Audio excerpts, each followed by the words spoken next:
स्वतंत्रता संग्राम के समय में अधिवक्तागण ने जो योगदान किया है कोई दूसरा व्यक्ति नहीं दे पाया। ये जन अधिकारी पब्लिक सर्वेंट और हमारे ऊपर आक्रमण कर रहे हैं। मैं आप सभी से निवेदन करूंगा कि एकजुट होकर के हम इसका विरोध करें।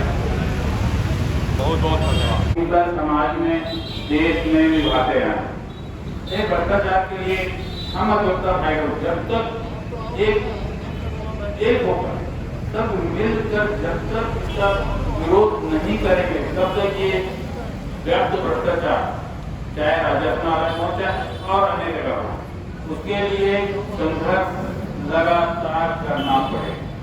जब तक हम संघर्ष नहीं करेंगे हम लोग इसके संबंध में जब तक विरोध नहीं करेंगे जैसा हम लोग रायगढ़ द्वारा शुरुआत किया गया एक मुहिम है उनकी शुरुआत एक विस्तार से भी हुई बहुत शुरुआत बहुत बढ़िया रूप से किया गया उनके द्वारा। अधिवक्ता बंधुओं को मेरा विनम्र अभिवादन।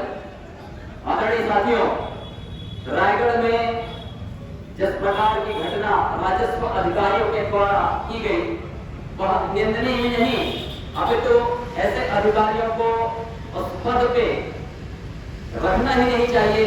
ऐसी हम सबकी मंशा है। मैं अधिवक्ता संघ से इस संबंध में अपनी बातों पर अपनी राय जानना चाहूंगा और समर्थन चाहूंगा। सब ताली बजाकर ऐसे अधिकारियों के खिलाफ अपनी आवाज बुलंद करें। आदरणीय साथियों, एक तहसीलदार सिविल कोर्ट के आदेश को गलत कैसे कह सकता है? सिविल कोर्ट के आदेश का पालन करना उसकी नैतिक जिम्मेदारी है। अगर आपके संकट है बस सफल भी है ना कहीं छुट्टे हैं ना कहीं दुष्ट हुए उसके ना केवल आदेश को पाते हैं आप सभी बल्कि मैं उसके लिए आप सभी को प्रणाम करता हूँ क्योंकि उस दौर से मैं भी गुजरा और आप सब भी गुजरे हैं। जहाँ तक भ्रष्टाचार की बात है सभी जानते हैं और मैं भी एक प्रकरण का उदाहरण देना चाहूँगा अधिकारियों को छोड़कर बाकी जितने भी पीठासीन अधिकारी राजस्व न्यायालय में हैं वो राजस्व न्यायालय के ये उपयुक्त न्यायाधीश या न्यायालय के रूप में कार्य नहीं कर रहे हैं बल्कि ये सब राजस्व कार्यालय हो गए। अपनी रुचि के जिन मामलों में उनको आगे पारित करना है उन मामलों को पहले लेकर और रात को 7 बजे 8 बजे तक ऐसे मामलों में आदेश पारित किए जाते हैं। ऐसी स्थिति में जब बहुत से मामले न्यायालय में रहते हैं तो उन्हें तारीख बढ़ा दी जाती है और कारण ये बताया जाता है कि आप दौरे में गए हैं, आप बैठक में हैं या सर्किट हाउस से गए हैं और मंत्री महोदय या विचार अधिकारियों की सेवा में ऐसी स्थिति में सरकार और अधिवक्ता सुबह से शाम तक न्यायालयों में घूमते रहते हैं और अंत में उनको तारीख दे दी जाती है। भ्रष्टाचार अपनी चरम सीमा पर है। समाचार पत्रों में लगातार ऐसे समाचार प्रकाशित होते रहते हैं और बहुत से शिकायतकर्ताओं द्वारा उच्चाधिकारियों मंत्रियों मुख्यमंत्री तक शिकायत की जाती है। तो परिणाम ये होता है कि कोई कार्रवाई नहीं होती। ये प्रक्रिया इतनी मजबूत हो गई है कि छुट्टी कर दिया जाए उसके बाद भी किसी प्रकार के उनके साथ में एडवोकेट में लागू हो। रिश्वतखोरी भ्रष्टाचार बंद करो, बंद करो, रिश्वतखोरी भ्रष्टाचार बंद करो। अभी तो ये लड़ाई है, अभी तो ये लड़ाई है, आगे और लड़ाई है, अभी तो ये लड़ाई है। आगे और लड़ाई है। मित्रों, आप सब जानते ही हैं कि ये धरना किस ट्रेलर को लेकर यहाँ आउट किया गया है। रायगढ़ की घटना को लेकर कनिष्ठ प्रशासनिक सेवा के अधिकारी द्वारा ये आंदोलन शुरू होने के बाद ही एक वक्तव्य जारी किया गया और वकीलों के प्रति जो लांछन लगाया गया कि वो भ्रष्टाचार की पहली पीढ़ी। बड़ी दुखद की बात है कि एक कनिष्ठ सेवा का प्रशासनिक अधिकारी अधिवक्ता संघर्ष के प्रति ऐसी अपमानजनक बात करता है। कभी पाठशाला होती है अधिवक्ता हैं। यह बात निश्चित है कि आजादी के पूर्व जो आजादी का संघर्ष हुआ उसमें अधिकांश स्वतंत्रता संग्राम सेनानी अधिवक्ता समाज से थे। कुछ लोगों का नाम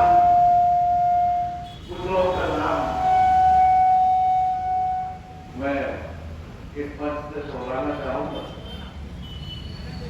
गांधी जी, जवाहरलाल नेहरू, बाबा साहब भीमराव अम्बेडकर आदि अन्य नाम जो अधिवक्ता समाज से थे, उनका योगदान भारत की आजादी में हर कोई जानता है। हम ये घटना अत्यंत निंदनीय है। अधिवक्ता जो विधि व्यवसाय है बहुत ही सम्मानित और हम कानून के जानकार और संविधान के ज्ञाता कहे जाते हैं। और आज हम सबको एक दुर्भाग्यपूर्ण घटना के लिए यहाँ बैठना पड़ा है, जो कि कहीं ना कहीं ऐसा प्रतिलक्षित होता है कि हर सब अपने व्यवसाय में इतने रत हो गए हैं कि कोई भी व्यक्ति जो कानून का जानकार नहीं है और जो कानून के विरुद्ध कार्य करता है वह आज हमको आंख दिखाने का प्रयास कर रहा है। मैंने तहसीलदार के न्यायालय में आदेश 7/11 का आवेदन फाइल किया। उसको मैंने फाइल किया और जो तहसीलदार साहब थे वो बोलते वकील साहब 7 नवंबर की डेट मत दीजिए। 7/11 को ये बताते हैं कि 7 नवंबर का डेट बता रहे थे। मैंने बोला साहब कि सीपीसी की धारा है 7/11 को आवेदन कर दीजिए। उसके पश्चात भी साहब बोले कि वकील साहब ने तो सीपीसी की पुस्तक पर हाथ हो दिए। आप उनको हम कानून का हक बताए कहाँ से दिया है। वो 7/11 का आवेदन नहीं कर पाए, उनको पढ़ना आता ही नहीं, उनको जानकारी है ही नहीं कानून की। और हम कोर्ट में पहन तो कम कानून बता रहे हैं। मेरे जैसे अभी अधिवक्ता संघ के अध्यक्ष जयंत आचार्य जी मौजूद हैं, उनके साथ हमें एक प्रकरण में स्वीडन तहसील में हम लोग कर और ये मैं कहना चाहूंगा, हमारे बीच आज नौजवान युवा बहुत है, लेकिन आप अपनी ताकत पैदा कीजिए। युवा एक वायु है, पलट दीजिए आप। वायु की तूफान की गति क्या होती है और वायु क्या होता है, उसके बगैर प्राण भी संकट में पड़ जाते हैं। जिस दिन हम इस बात को पहचान जाएंगे उस दिन ऑटोमेटिक हमको न्याय वाले का सजा नहीं रहेगी। रहा सवाल ऐसी बात, अब नया तहसीलदार को रहने की घटना है, उससे तो हमको विदित है और घर में रहे मेरे यही है, जब तक हम अपने धर्म की ताकत को नहीं पहचानेंगे तब तक अधिकार के सुरक्षित नहीं रहेंगे। इसलिए किसान अपनी वाणी प्रोग्राम में कहूँगा बहुत भारत माता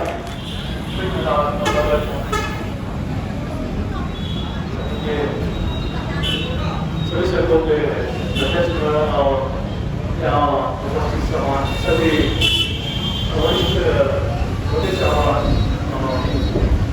उपस्थित प्रदेश सरकार समाज व्यक्तित्व है। हमारा धंधा जो है आज बहुत ही तकलीफ के बाद ही शुरू की गई है। लगातार हमारे से भी है छत्तीसगढ़ हमारे तो बहुत बड़े लोग लेकिन शायद रायगढ़ की घटना के बाद पूरी छत्तीसगढ़ के सभी अधिवक्ता साथी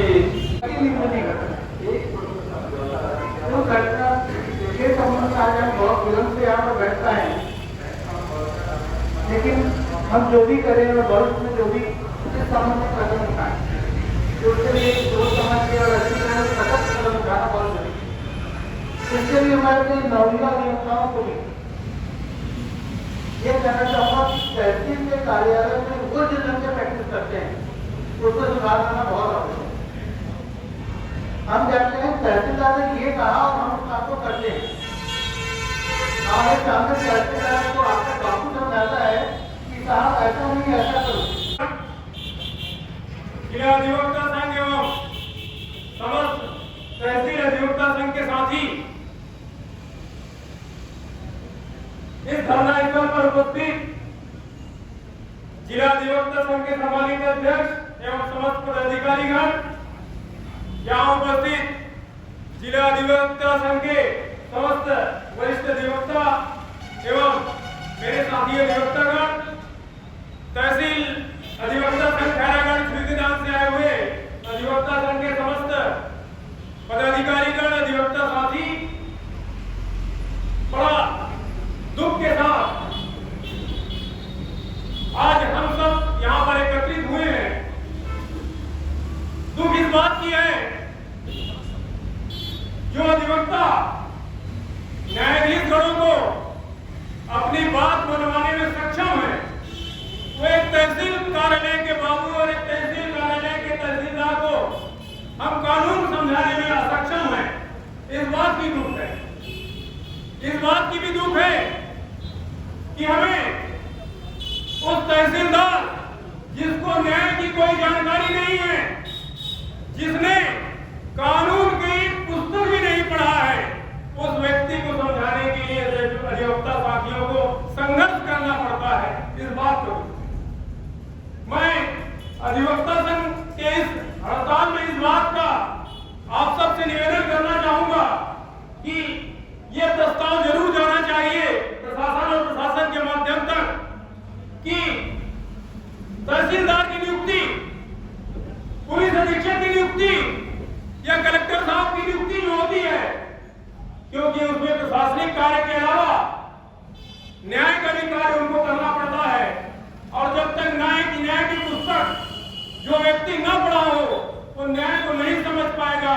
इसलिए कानून में एक संशोधन होना चाहिए कि जो व्यक्ति LLB की या न्याय की परीक्षा दी हो और न्याय की परीक्षा पास की हो, ऐसे व्यक्तियों को ही जुडिशरी के पद पर नियुक्त किया जाना चाहिए। इस बात का पूरे अधिवक्ता संघ की ओर से समर्थन चाहूंगा, उसका समर्थन चाहूंगा आप सबसे, और इन भ्रष्टाचार अधिकारियों के खिलाफ शिकंजा कसने के लिए हम सब हमेशा एक हैं। जब जब जिला अधिवक्ता संघ बुलाएंगे, और मैं तो ये कंटेम्प्ट कोर्ट के मामला चलने के बाद प्रशांत भूषण जी ने आपोलॉजी कहीं पर भी स्वीकार नहीं किया और सुप्रीम कोर्ट को मजबूर होकर उनके विरुद्ध 1 रुपए का जुर्माना लगाया गया।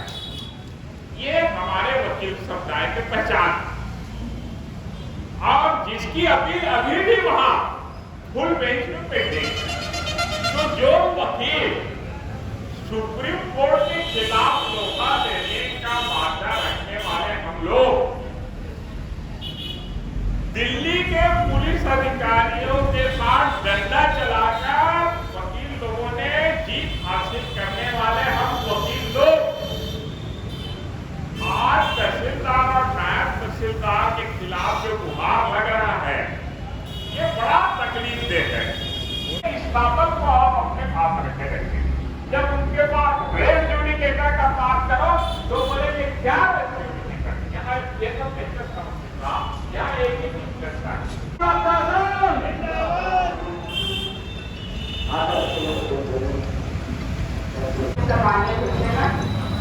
कहीं ना कहीं से आगे मिलते हैं। मैं तो यहाँ से देखती हूँ कि भारतवर्ष से वही खास साहब और एक और पांडे सर बहुत ही अच्छा है कि यहाँ पे आकर के अपना भाषण दिया है। वो भाषण पे गौर कीजिए। हम जानते हैं राजस्व जो न्यायालय है उससे हम सभी वैदिक हैं, आज ही नहीं बहुत पुराने समय से हम सब वैदिक हैं, लेकिन आवाज किसी ने नहीं उठाया है। छोटे से छोटे प्रॉब्लम को भी हम राजस्व में सॉल्व कर सकते हैं, जिसे हम ला के न्यायालय में उसको सॉल्व कर सकते हैं। यहाँ तक कि तहसीलदारों की समझ में हम वकीलों की कोई भी अहमियत नहीं है। बस वहाँ जैसे आदरणीय अधिवक्ता ने कहा है, वहाँ से फाइन और पैसे से मत रखा जाता है। किसी केस में अगर हम उपस्थित होते हैं तो हमें पैसे की जाती है, और उसे यह पक्षकार को देते हैं कि उसे 2 रुपये की मांग करके घर तक लगाते हुए केसों को 2 दिन में सॉल्व किया जाता है। जो कानून की ज्ञान है, इस बात के लिए लगभग 15-20 साल पहले एक पत्र लिखा था, पर आज अधिवक्ता भाइयों को एक बात की महसूस हो रहा है कि जो न्याय जगत की जो कार्य है, जो प्रशासनिक अधिकारी के माध्यम से जो तहसीलदार और नायब तहसीलदार और जो हम अधिवक्ताओं को हमेशा न्याय के लिए लिए जब उसके सामने में प्रस्तुत होते हैं तो उन्हें जो एक भूलातर संहिता जो एक ही पुस्तक है, एक पुस्तक में जितने भी कानून हैं उस कानून के बारे में जान नहीं सकता तो ये कभी नहीं सोच सकते कि आईपीएस की या आईपीएस जितने भी कानून के जो पुस्तक है वो ज्ञान हो जाए।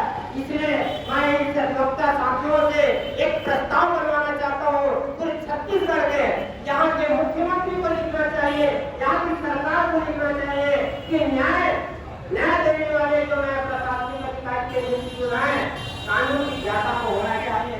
अभी तो लड़ाई शुरू हुई है, अत्याचार खत्म नहीं हुआ। जो घटनाएं हुई वो सब आपकी जानकारी में है, तो इसलिए संक्षेप में ध्यान आकर्षित करना चाहूंगा आपका। वकील नायब तहसीलदार के कार्यालय किसी बात को लेकर झड़प किस बात की हुई कि राजस्व अधिकारी सिविल न्यायालय के मामले की समीक्षा करने लगा। ये कहने लगा कि सिविल न्यायालय का फैसला है, इसको मैं नहीं मानता, मेरा फैसला मैं खुद करूंगा।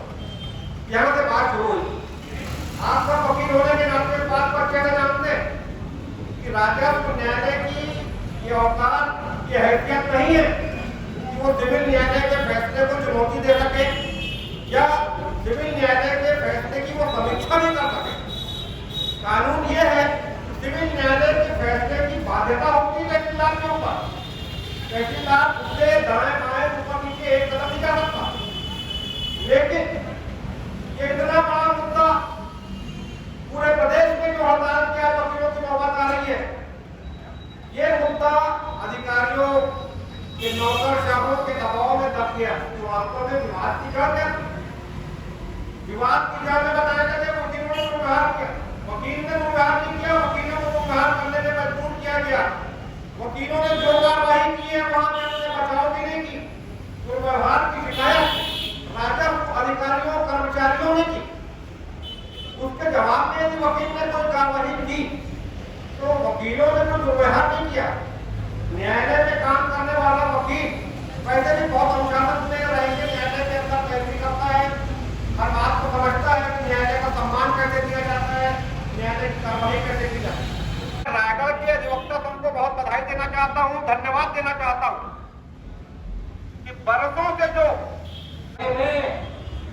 काला कोट के ऊपर गुलाब के फूल बरसे हैं, हर समाज का हर व्यक्ति उसका आदर किया, सम्मान दिया, तालियों से उन्होंने स्वागत किया। हर चौक चौराहे में इस अधिवक्ता संघ के द्वारा उठाए गए कदम का सम्मान हुआ और समर्थन मिला। निश्चित ही यह आंदोलन एक जन आंदोलन बनेगा। गुलाब के छात्र आंदोलन ने गुजरात के तख्त पलट दी थी, बिहार के छात्र आंदोलन ने बिहार का तख्त पलट दिया था और 1977 के जन आंदोलन ने देश का सरकार बदल दिया था। उसी प्रकार यह छत्तीसगढ़ का अधिवक्ताओं द्वारा जारी आंदोलन निश्चित ही इस प्रदेश के लिए और इस देश के लिए नींव का पत्थर साबित होगा। हम सब भिड़े हैं। डॉक्टर भी एक प्रोफेशन है, ये सब प्रोफेशन है, लेकिन उस प्रोफेशन की इंटीग्रिटी और हमारे प्रोफेशन की इंटीग्रिटी में इतना अंतर क्यों ऐसा होता है कि हर कोई छोटे मोटे पद में बैठा बाबू पटवारी आ गए और या कहना चाहिए जैसे कि तहसीलदार महोदय हमारे ऊपर आंखें दिखाते हैं। तब जब हम व्यवहार में निष्ठा सपोर्ट कर रहे थे, उनके जजमेंट का सपोर्ट कर रहे थे। तो मेजॉरिटी प्रश्न ये है कि बाकी प्रोफेशन की इंटीग्रिटी से हमारे प्रोफेशन की इंटीग्रिटी इतनी कम क्यों? और आपको लगता है कि सिर्फ ये एडवोकेट प्रोटेक्शन एक्ट लागू करने से आप इस चीज से ऊपर आ सकते हैं? तो ये मुझे लगता है ये भ्रमित हो रहे हैं। हमको इसके लिए लड़ने की बहुत ज्यादा आवश्यकता है, क्योंकि कानून सिर्फ एक ऐसी चीज नहीं, पढ़ाई की चीज नहीं है। ये सभी आम जनता, सभी भारतवासियों के एक कितनी इम्पोर्टेंट चीज है ना। जैसे कि आप खा रहे पी रहे, वैसे आप अपने अधिकारों और अपने दायित्वों के प्रति जागरूक होना चाहिए सभी को। तो जो इतनी इम्पोर्टेंट अपना प्रोफेशन है लॉयर, मतलब एडवोकेसी, उसको इतना श्रिंक क्यों समझा जाता है? तो इसके लिए लड़ाई की जरूरत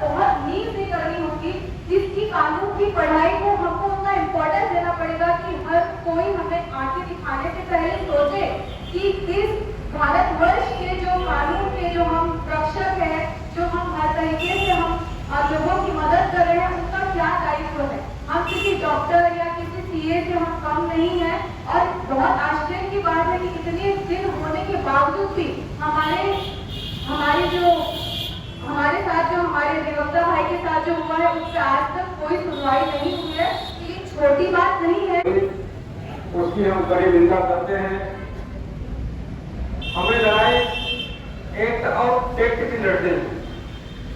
अधिवक्ता एक्ट से बात करता है और राजस्व न्यायालय में टेक्ट चलता है, जिसके बारे में आप सब भली भांति परिचित हैं। जब भी राजस्व न्यायालय में हम सब पैरवी करते हैं तो हमें कहीं ना कहीं यह दुखी भी होना पड़ता है कि यहाँ कानून व्यवस्था नहीं है। मैं तो ऐसा मानता हूँ कि जो राजस्व अधिकारी भ्रष्टाचार की पराकाष्ठा को पार करते हुए न्याय व्यवस्था में बाधा उत्पन्न करते हैं, पक्षकारों के साथ अन्याय करते हैं, अधिवक्ताओं के प्रतिष्ठा के विपरीत बात करते हैं, उसके आदेश पत्र की नकल लेकर हमें अधिवक्ता संघ के माध्यम से उनके खिलाफ अपराध दर्ज कराने की कार्रवाई करनी चाहिए। और तो और ऐसे राजस्व अधिकारी जो अपने अधिकार क्षेत्र से बाहर जाते हैं, उन्हें सिर्फ आय जाति निवास बनाने की अधिकारिता। हमको मालूम है कि इसमें फैसला क्या होना चाहिए, लेकिन हमारे साथ विपरीत फैसला आते हैं और वही अधिकारी कहता है कि ठीक है वकील साहब, अगर हमारा फैसला आपको नहीं चल रहा तो आप आगे अपील कर दें। अपील की व्यवस्था नहीं है, अपील कोई समाधान नहीं है। आप गलत फैसला कर रहे हैं तो उनके खिलाफ कार्रवाई होनी चाहिए। आज रायगढ़ के हमारे साथी ने आवाज उठाई, ये आवाज बहुत पहले उठी थी, कोई बात नहीं, देर से आए लेकिन दुरुस्त होकर के आए हम उस आवाज के साथ आज हम आवाज को अपनी आवाज को बुलंद कर रहे हैं। हमें आगे बढ़ना है, उनका साथ देना है। उसने कोई गलत कार्य नहीं किया, कोई गलत कार्य नहीं किया है, उसने आवाज को उठाया है और हमको उस बात का हम सबको मिलकर के समर्थन करना चाहिए। हमारा एक साथी जेल चला गया, फिर भी हम खामोश रहे और आज भी हम खामोश हैं। तो आज हमारी कम से कम हमारी एकता और छत्तीसगढ़ में लिखने लगी है। आज हमारे साथियों की मांग है कि एडवोकेट प्रोटेक्शन एक्ट लागू किया जाए। काफी लंबे समय से हमारी मांग चल रही है, लेकिन हम अपने मांग के लिए क्यों संकल्पित नहीं है। आज ये आंदोलन हो रहा है, आंदोलन के बाद ये हमारी समस्या का समाधान हो जाएगा। हम यहीं पर अपने धरना कार्यक्रम, प्रदर्शन कार्यक्रम को समाप्त कर देते हैं। हमारा एक मोटिव होना चाहिए, हमारा एक उद्देश्य होना चाहिए कि प्रोटेक्शन एक्ट जब तक लागू नहीं होता है हम एक सीट बजा करके कर देंगे, तभी हमारी समस्या का समाधान हो सकता है। वाले हैं भाई 5,000 10,000 नहीं करके उस केस को निपटा देते हैं। इसी प्रकार से हम जब तहसीलदार, नायब तहसीलदार के पास जाते हैं तो अधिवक्ताओं को वहाँ 1 घंटा तक खड़ा रहना पड़ता है, हमारी बातों को सुना नहीं जाता है। इस सभा में प्रस्तुत किया। अभी तक हम लोग जो भी मीटिंग करते थे, बाहर रूम के अंदर में मीटिंग करते थे, किंतु आज हमें अन्य धरना प्रदर्शकों की तरह धरना स्थल पर धरना देने की आवश्यकता क्यों हुई है, ये एक महत्वपूर्ण विषय है।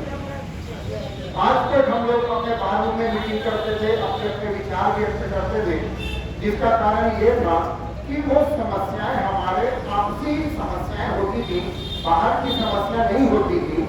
और आज जो समस्या है वो सिर्फ हमारे बाहर की नहीं है, हमारे पक्षकारों से संबंधित है, आम जनता से संबंधित है, समूचे राज्य से संबंधित है और समूचे देश से संबंधित है। आदरणीय श्री मनोज चौधरी जी और उनके सभी पदाधिकारियों का भी हृदय से धन्यवाद ज्ञापित करता हूँ कि इस मुहिम को छेड़ने के लिए आज उन्होंने आज का दिन तय किया और आज इस मुहिम को सफल बनाने के लिए हम सब यहाँ पर उपस्थित हुए हैं।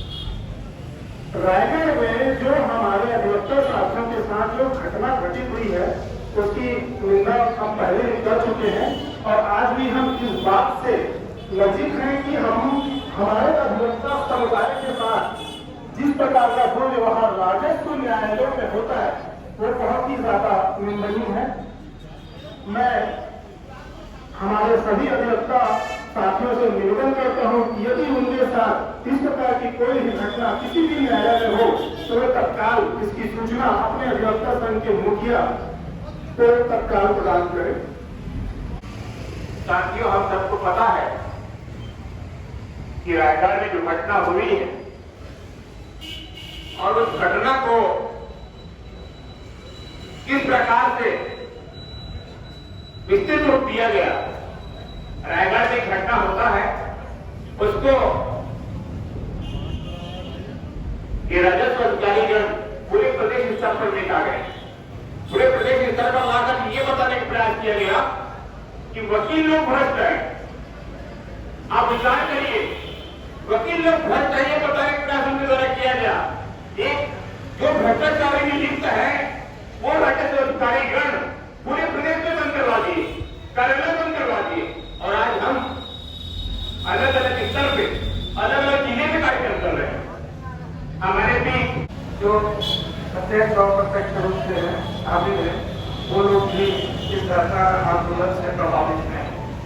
आज जो मुख्य रूप से धरना आंदोलन किया जा रहा है वो मेरे पूर्व प्रवक्ता श्री झारखंड जी ने बहुत अच्छे ढंग से बताया कि जिस प्रकार से राजस्व अधिकारीगण अपने भ्रष्टाचार को और अपने गलत तरीकों को छुपाने के लिए एक नए एजेंडा के तहत उन्होंने 1 हफ्ते का जो आंदोलन कर दिया और उस 1 हफ्ते के आंदोलन में उन्होंने पूर्ण रूप से अपने भ्रष्टाचार को छुपाते हुए पूरा दोषारोपण हमारे अधिवक्ता बंधुओं के ऊपर लाकर जिस प्रकार उन्होंने पटापेक्ष किया है, निश्चित रूप से वो बहुत ही निंदनीय कृत्य है। भ्रष्टाचार हम क्यों करेंगे? हमारा उसमें क्या लाभ? देश के लिए, प्रदेश के लिए, सबके लिए एक अनुकरणीय कदम होगा। और कि ये भ्रष्टाचार हम अधिवक्ताओं के साथ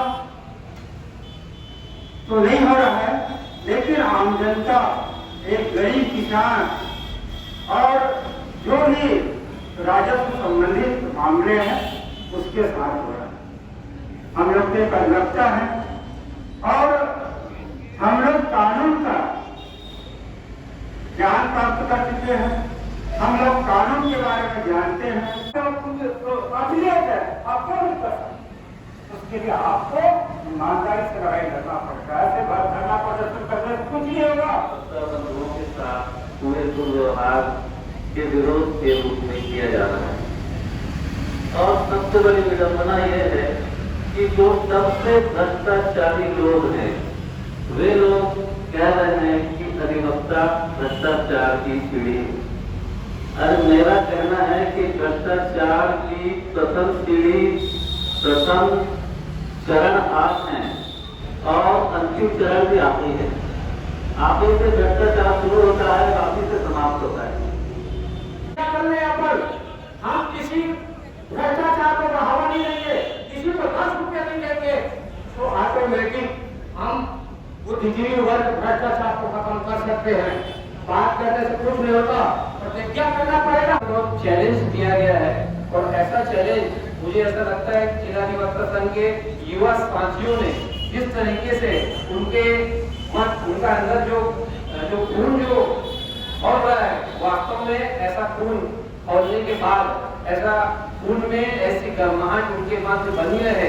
और ये जितनी भी बातें जो पीठासीन अधिकारी रहेंगे, क्योंकि योग्यता काम के वो लाभ रिलेट हो उनके पास सम्मानित अधिवक्ताओं के साथ व्यवहार करते हुए मारपीट की घटना कारित की गई तथा प्रशासनिक पद का लाभ उठाते हुए अधिवक्ता साथियों के विरुद्ध मिथ्या आधारों पर रिपोर्ट दर्ज कराई। तत्पश्चात वरिष्ठ अधिकारी संघ के अध्यक्ष द्वारा पूरे मंच में अधिवक्ताओं के विरुद्ध अमर्यादित टिप्पणी की गई, जिसे सोशल मीडिया में प्रसारित किया गया, जिससे अधिवक्ता काफी आक्रोशित है तथा उनके मान सम्मान को भी गंभीर आघात पहुंचा है। एडवोकेट प्रोटेक्शन एक्ट लागू किया जाए, समस्त राजस्व न्यायालयों को माननीय उच्च न्यायालय बिलासपुर के आदेश किया जाए। मैं प्रवीण मल्ल आज